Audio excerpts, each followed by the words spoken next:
Hello दोस्तों, आइए हमारे व्रत कथा चैनल में आपका स्वागत है। मैं आपके लिए लेके आई हूँ एक नई कहानी, माँ सरस्वती की कहानी। जय माँ सरस्वती। अगर आपको हमारी कहानी पसंद आए तो लाइक शेयर कमेंट ज़रूर करना। एक नगर में एक जाट और जाटनी रहते थे। उसके 3 बेटे थे। 2 बेटे तो पढ़े लिखे नहीं थे और एक छोटा बेटा पढ़ा लिखा था। वो पढ़ने जाता तो उसकी माँ कहती थी कि मेरा छोटा बेटा तो इतना पढ़ने में होशियार है जो पीछे मुड़कर नहीं देखता है। पढ़ने में इतना होशियार है जो मेरे कुल का नाम रोशन करेगा। तब उसके पिता ने कहा, ये पढ़ाई क्या होती है? तू पढ़ा लिखा कर पैसा मत बिगाड़। मेरे पास बहुत धन दौलत है। मेरे बेटे तो बिना पढ़े ही इतना कुछ है जो खा कर जीवन भर खाए तो भी नहीं ख़त्म होता है। ये पढ़ना लिखना ये सब छोड़ दे। तब उसकी माँ ने कहा कि नहीं, मैं मेरे बेटे के लिए पढ़ना ज़रूरी है। तुम्हारी धन दौलत ये सब खाने के बाद छूट जाएगी, लेकिन पढ़ाई कभी ख़त्म नहीं होएगी। वो माँ सरस्वती पर पूरा भरोसा रखती थी और माँ सरस्वती की सेवा पूजा करती थी। तब उसके छोटे बेटे को पूछा कि तू पढ़ाई में तेरा मन है, तेरी माँ तुझे पढ़ाना चाहती है और बाहर भेजना चाहती है। तब छोटे बेटे ने कहा कि हाँ, मैं मेरी माता का आज्ञा का पालन करूँगा और माँ सरस्वती पर पूरा विश्वास रखूँगा कि मुझे माँ सरस्वती पढ़ा लिखा कर ऐसा बना कर भेजेगी जिसमें मेरे कुल का कल्याण होगा। तब उसके पिता ने कहा, अगर तू मेरी शर्त पर खरा उतर जाएगा तो तुझे ये मेरे राजपाट का धन दौलत का मालिक सारा तुम्हें बना दूंगा। अगर मेरी शर्तों पर खरा नहीं उतरा तो मेरे इस धन दौलत में तुम्हारा एक फूटी कौड़ी का हिस्सा नहीं मिलेगा और दोनों बड़ों भाइयों की सेवा जीवन भर करनी पड़ेगी और इसकी नौकरी करनी पड़ेगी। तब छोटे बेटे ने पिता के सामने हाथ जोड़कर कहा कि भाई की सेवा तो मैं जीवन भर करता रहूँगा और तुम्हारी सेवा भी जीवन भर करता रहूँगा। तुम्हारी धन दौलत मुझे नहीं चाहिए, लेकिन आपका आशीर्वाद मुझे चाहिए। पिताश्री के पाँव में गिरकर कहा कि मेरी माँ पर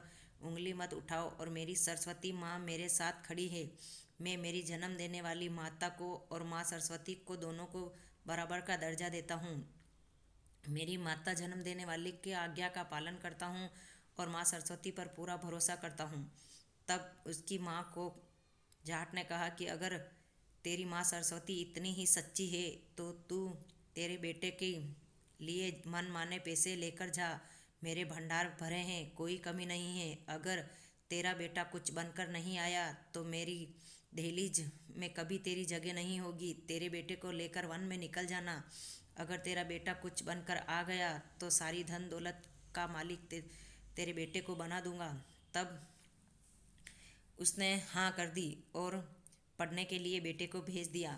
छोटा बेटा पढ़ने के लिए माँ सरस्वती की आस्था लेकर मंदिर में जाकर माथा टेका और माता को कहा कि हे माँ, माँ जन्म देने वाली की इच्छा पूरी करने जा रहा हूँ। मुझे ऐसा आशीर्वाद दो कि मैं कुछ बनकर आऊँ और मेरा कुल का नाम रोशन करूँ, मेरी पिता की शर्तों पर खरा उतरूँ। तब माता ने फूल गिराया। तब वो इशारा समझ गया और अपनी माँ की आज्ञा का पालन करने के लिए परदेश में पढ़ने के लिए चला गया। बेटा पढ़ लिख कर घर पर आया। तब घर पे आया तो कुछ बनकर आ तो गया, लेकिन उसकी पिता की 3 शर्तें थी। वो पिता ने बताई नहीं थी। एक तो पढ़ लिख कर घर आने की और एक उसकी शर्तों पर खरा उतरने के लिए। पढ़ लिख कर तो विद्वान बनकर घर पर आ गया। पिता के पाँव में धोख लगाने के लिए गया। तब पिता को कहा कि पिताजी, मेरी माँ सरस्वती मेरे साथ हैं। मेरी माँ सरस्वती ने मुझे आपकी एक शर्त तो पूरी कर दी है, मुझे आशीर्वाद दो।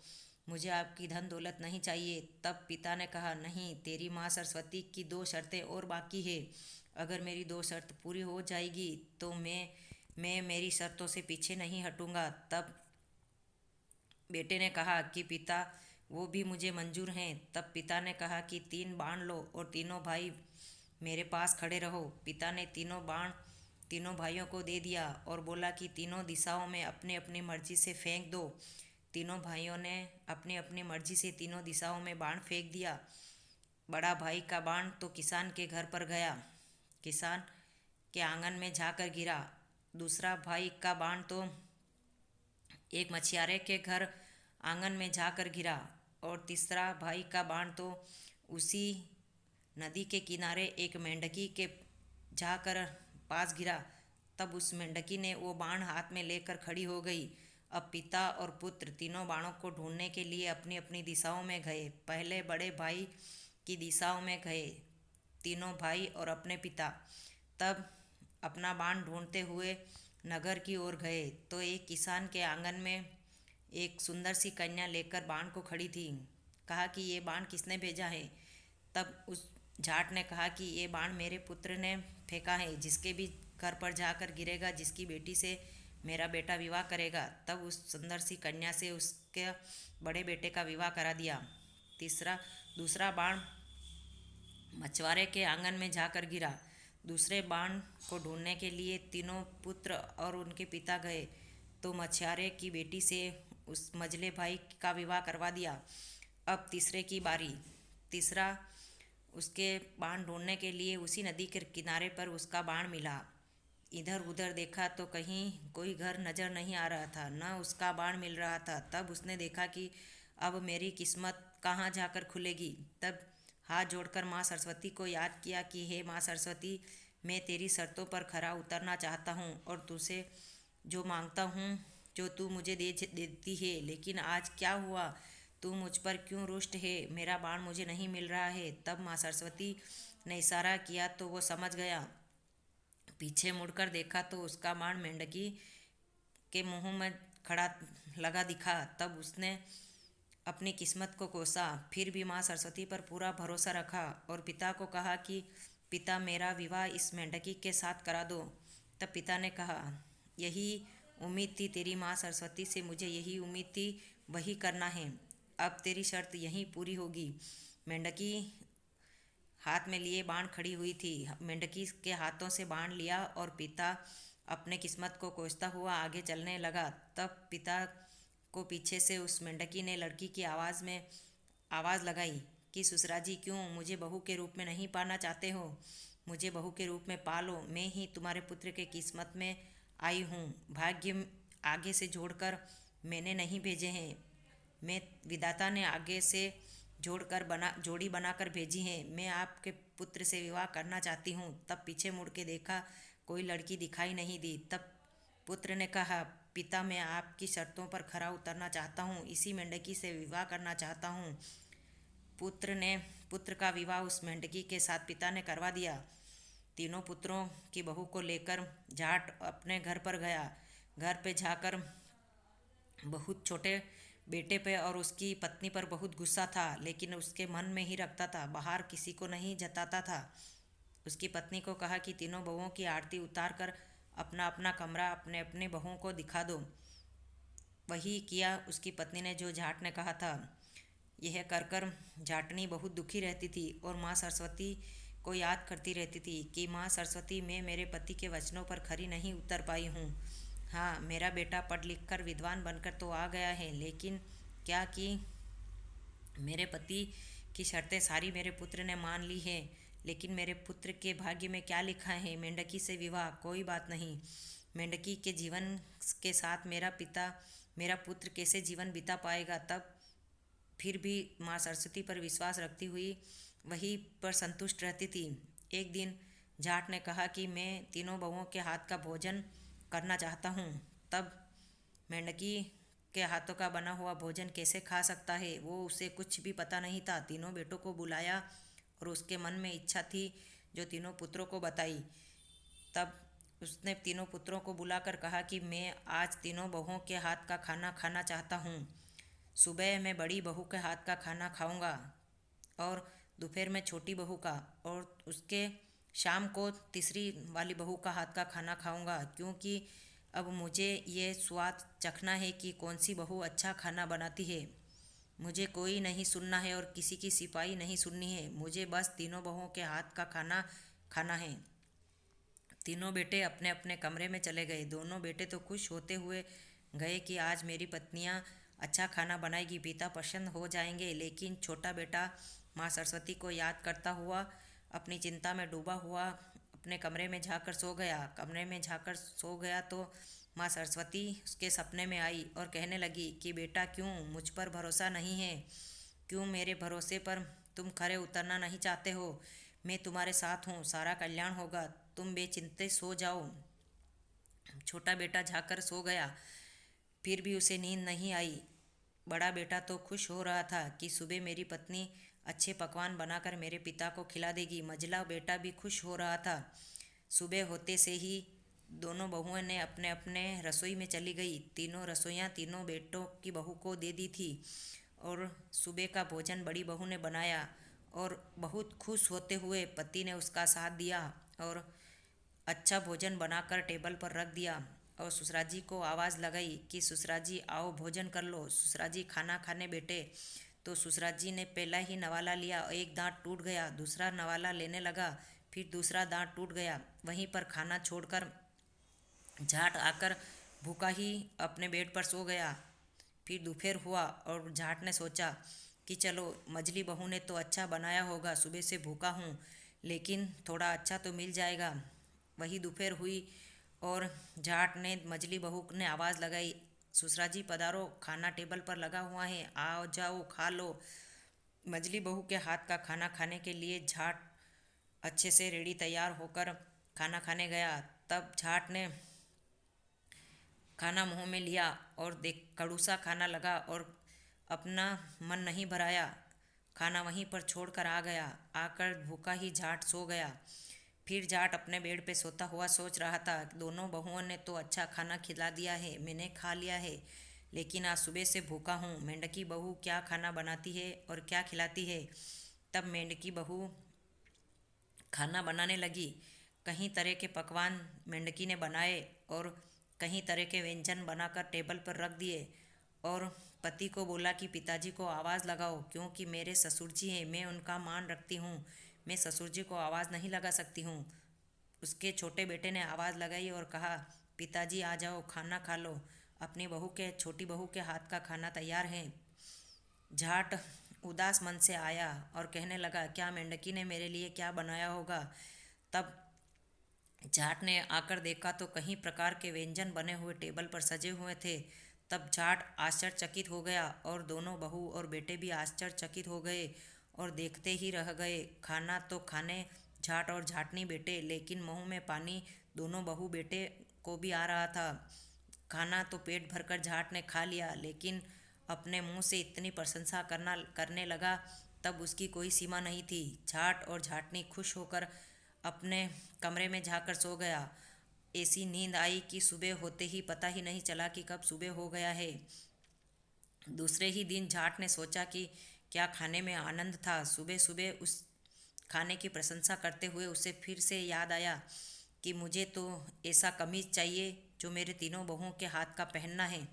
मैं आज उनकी ये परीक्षा लेना चाहता हूँ, इस पे भी उसे खरा उतरना होगा। तब फिर तीनों बेटों को बुलाया और बोला कि तुम तीनों बहुओं को जाकर कहो कि मेरे लिए कमीज सिला कर लाएं, कि मैं तीनों बहुओं को देखना चाहता हूँ कि मेरे लिए कौन कमीज अच्छे से सिल दे के मुझे पहनाना चाहते हैं। तब तीनों बेटे जाकर अपनी अपनी पत्नियों को कहा। तब दोनों बेटों ने अच्छा सा रेशमी कपड़ा लाकर उसकी पत्नियों को दिया कि तुम मेरे पिता के लिए इतनी अच्छी कमीज सिलो कि मेरे पिता उसके जन्मदिन पर पहने। तब मेंढकी का पति जाकर उदास मन से सो गया कि मैं क्या तो रेशमी कपड़ा खरीदने के लिए बाजार जाऊं और क्या खरीद कर लाऊं, मेंढकी को कुछ नहीं सिलने आता है। तब सरस्वती माता ने आकर उसे कहा कि हे बेटा, तुम चिंता को छोड़ दो और मुझ पर विश्वास रखो, मुझ पर पूरा भरोसा रखो कि तुम्हारा सारा कल्याण कर दूंगा। तुम जाकर बाजार जाके रेशमी कपड़ा खरीद कर लाओ। तब छोटा बेटा माँ सरस्वती पर भरोसा रखता हुआ मार्केट जाकर अच्छा रेशमी कपड़ा खरीद कर लाया। खरीद के लाकर उसकी मेंढकी के सामने रख दिया, फिर से मुंह मोड़कर सो गया।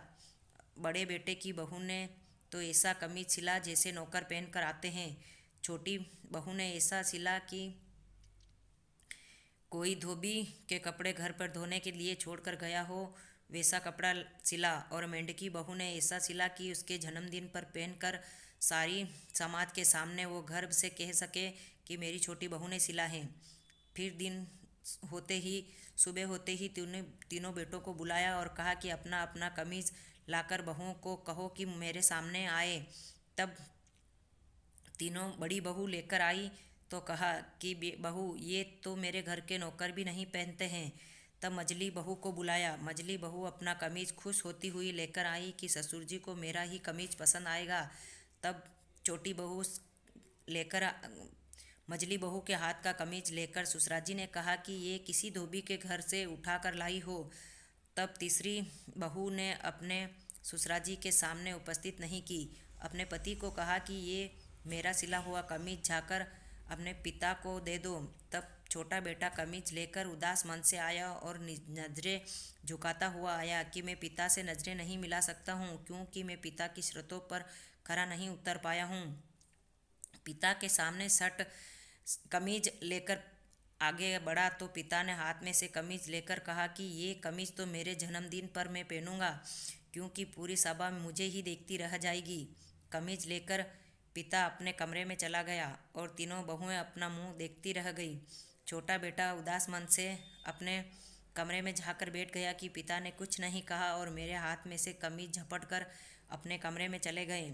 फिर तीसरा ही दिन हुआ और उस तीनों बेटों को फिर से बुलाया और कहा कि तुम्हारी पत्नियों को कह दो कि अच्छी सज धज कर मेरा नाम न डूब जाए, जैसे कपड़े न पहन कर आए। नौकरों चाकरों के साथ मार्केट जाओ और अपने अच्छे अच्छे कपड़े खरीद कर लाओ और ऐसे कपड़े और ऐसे जेवर पहन कर आना कि मेरे जन्मदिन पर मैं बहुत सभा बुलाने वाला हूँ और तीनों बहुओं को मेरे समाज से मिलाना चाहता हूँ। तब तीनों बहुओं को लेकर वहाँ समाज में उपस्थित हो जाना। जब तीनों बेटों अपने अपने नौकरों को लेकर अपनी अपनी पत्नियों को लेकर गाड़ी घोड़ा और सभी लेकर बाजार में खरीदने के लिए निकल गए। दोनों बेटों की बहू ने तो बहुत सारा सामान ले लिया, अपने नखरे के सामान लेकर गाड़ी भरकर आ गई और मेंढकी ने कहा मुझे कुछ नहीं चाहिए, मुझे तो बस पिता का आशीर्वाद चाहिए। यह कहकर मेंढकी अपने कमरे में चली गई। तब उसके पति ने कहा कि तुम ये पहन के नहीं जाओगे तो मेरे पिता की नाक कट जाएगी कि ये अच्छे घराने से नहीं है। क्या उसे ससुराजी ने अच्छा संस्कार नहीं, तुम्हारे पिता ने अच्छे संस्कार नहीं दिए हैं? तब मेंढकी कहने लगी कि तुम मेरी चिंता न करो, सो जाओ। तब चिंता में डूबा हुआ छोटा बेटा सो गया। फिर सभी सभा में उपस्थित हुए और झाट भी सभा में उपस्थित हुआ। फिर देखा इधर उधर कि सभी समाज हो गई हैं, आ गई हैं। सभी लोग उपस्थित होने के बाद उनकी बहू को बुलाया। जब बहू बड़ी आई तो उसे मिलाया कि ये मेरी बड़े बेटे की पत्नी है। तब सभी देखकर थोड़ा मुंह मुस्कुरा कर नीचे झुक गए। हाँ, बहू है, ऐसा कहकर फिर अपनी दूसरी बहू को बुलाया। फिर दूसरी बहू को पूरे समाज वालों से मिलाया। तब समाज वालों ने कहा हाँ, लाया है झाट, हाँ इसके घर के लायक तो नहीं है पर ठीक है। ऐसा कहकर अब झाट अपने मन में घबराने लगा। फिर छोटे बेटे की तरफ देखा तो छोटा बेटा घबरा रहा था। अपने मन में माँ सरस्वती की रटना लगाया हुआ उस समाज में घूम रहा था, पर उसका मन नहीं लग रहा था। माँ सरस्वती की मन में रटना लगाए हुए इधर उधर देख रहा था कि क्या हुआ, अभी तक मेरी पत्नी नहीं आई है, और नहीं आए तो अच्छा है, क्योंकि मेंढकी से मिलाकर तो मेरे पिता की नाक कट जाएगी। तब उसने कहा कि आकर देखा इधर उधर तो 4 घोड़े और हाथियों के साथ आगे पीछे रथ में बैठकर आगे पीछे दासियां और बीच में मेंढकी सवार होकर भगवान की परी जैसी बनकर उतर कर उस वेवाण से नीचे आई तो देखा कि सभी लोगों की नज़रें उस पर रुकी नहीं जा रही थी। सभी लोग खड़े होकर उसी मेंढकी को देखे जा रहे थे कि ये परी कौन आ रही है, जैसे स्वर्ग से उतर कर आई है। तब छोटे बेटे के पास आकर खड़ी हो गई और उनके ससुर के पाँव में जाकर धोग लगाया और उनका पति का हाथ पकड़ लिया। तब उसके वो छोटा बेटा झाटका देखता ही रह गया, ये परी कौन है और कहाँ से आई हैं, अभी तक मेंढकी नहीं आई है। तब ससुराजी के सामने खड़ी होकर कहा कि मैं तीसरी बहू हूँ ससुराजी आपकी। तब ससुरा को गर्व हुआ और बताया कि ये मेरे होनहार बेटे की पत्नी है, मैंने इस बेटे को पढ़ा लिखा कर विद्वान बनाया है और इनकी होनहार पत्नी ये है। तब सभी लोगों ने तालियां बजाई और बड़ा स्वागत किया। छोटे बहू का बड़ा स्वागत किया और सभी लोग झाट को कहने लगे कि तेरे कुल का नाम तो ये बेटा ही कर पाया है। ये दोनों बेटे तो निकम्मे हैं और इसकी बहुएं भी निकम्मी हैं। छोटा बेटा ने तेरे घर का नाम रोशन किया और तेरे कुल में उज्ज्वला किया है। ये तो बिना रोशनी से ही चमकती हैं। ऐसी बहू कहाँ से ढूंढ कर लाया झाट। ऐसा कहकर सब उनकी बहू की प्रशंसा करने लगे। झाट फूला नहीं समा रहा था। तब इधर उधर देख कर उसने मौका देखा, हाथ पकड़कर खींचकर उनके कमरे में उसकी पत्नी को लेकर गया और कहने लगा कि ये क्या रूप है और कहाँ से आया है। इतने दिन मुझसे ये रूप छुपाया क्यों था, इनका मुझे कारण बताओ। तब उसने कहा कि मैं तो कारण पिता के सामने ही बताऊंगा, चलो पिता के सामने चलो। तो पिता के सामने जाकर हाथ जोड़कर कहने लगी कि ससुर जी, मैं तो किस श्राप के कारण मेंढकी बनी थी। आप मुझे शादी करने के लिए राज़ी नहीं थे तो क्या करूं। मैंने आपको लड़की की आवाज़ में सुनाई तो दी थी, परंतु मैं तो एक भगवान की परी हूँ। मुझे माँ सरस्वती ने तुम्हारे बेटे के लिए ही भेजी हैं। मैं तो भगवान की परी हूँ। माँ सरस्वती ढूंढ कर लाई है मुझे, भगवान से मांग कर लाई हैं। मैं तो तुम्हारे बेटे के लायक नहीं थी, पर माँ सरस्वती ने हमारा साथ दिया है। तब झाट अपने बेटे पर गर्व करने लगा। सारा राजपाट धन दौलत उसी पुत्र के नाम कर दिया और उस पुत्र को राज तिलक कर कर अपना सारा धन दौलत उसी बेटे को दे दिया और दोनों बड़े बेटे को नौकर रख लिया। तब उसने कहा कि नहीं, मैं तो छोटा बेटा हूँ, बड़े राज के योग्य तो बड़ा ही पुत्र होना चाहिए। मैं ये हक नहीं लेना चाहता हूँ। मैंने पढ़ लिख कर शिक्षा पाई है। माँ सरस्वती ने मुझे ऐसी शिक्षा नहीं दी है जो मैं मेरे बड़ों भाइयों का हक छीनकर मैं राजगद्दी पर बैठ जाऊं। तब उनकी पूरी समाज प्रशंसा करने लगी और तालियों से सारा हॉल गूंजने लगा और उनकी समाज में वाहवाही हुई और बड़े बेटे के साथ राज तिलक किया गया और छोटे बेटे ने अपनी विद्या पाकर समाज में प्रशंसा की और अपने पिता का नाम रोशन किया। जय माँ सरस्वती।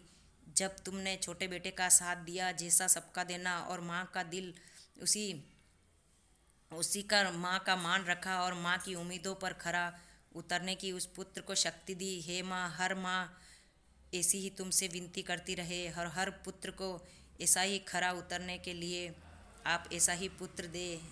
जय माँ सरस्वती, जय माँ सरस्वती। अगर हमसे कोई भूल हुई हो तो हमें आपके बालक समझकर माफ़ करना। जय माँ सरस्वती, जय माँ सरस्वती।